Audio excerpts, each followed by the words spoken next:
Astronomers just received the largest and sharpest visible light portrait ever assembled of the Milky Way's central bulge. The European Space Agency's Euclid telescope produced this 6-gigapixel mosaic during a single day of observations in March 2025, packing more than 60 million stars into one frame, along with dark dust clouds and pockets where new stars are forming. The image spans a vast expanse of sky that most space telescopes cannot capture in a single glance. To get the complete image, 9 separate snaps from Euclid's camera were stitched together, with each section covering more ground than the entire moon from Earth. The original data was black and white, but colors were added later using similar observations from the Canada-France-Hawaii telescope, which greatly improved the identification of different types of stars and gas. The middle of the frame is covered in golden yellow stars that are so tightly packed that it resembles a sparkling sprinkle of glitter on sand. The galactic bulge, a massive center structure containing 8 billion stars, is primarily composed of older, colder stars. Bits and pieces of deeper colors and channels cut through everything like black ink blots or wisps of smoke.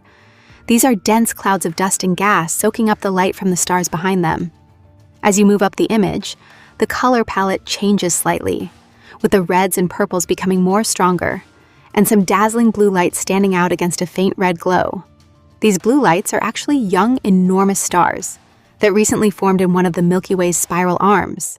Their light ionizes the hydrogen gas around them, resulting in the red glow seen in spots. Everything is visible from a distance of approximately 26,000 light-years away, and you'd have to go through a lot of intervening material in our galaxy's disk to see it.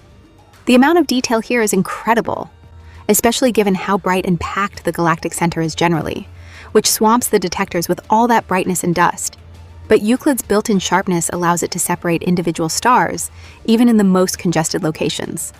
The resolution is equivalent to the Hubble camera, but it can capture 270 times more sky in each frame. A ground-based telescope like Keck would take a whopping 2,000 hours to cover the same ground with the same level of quality. To be honest, the true value of this shot stems from using it as a baseline for future observations. Astronomers will be able to compare it to later images to discover microlensing events. Over the last 20 years, astronomers have discovered over 300 exoplanets near the galactic core. Euclid's map of the stars presently contains 51 known planets, and it will aid in the finding of many more, as well as determining the masses of planets that have already been detected, such as one icy globe that has been present for the past 20 years.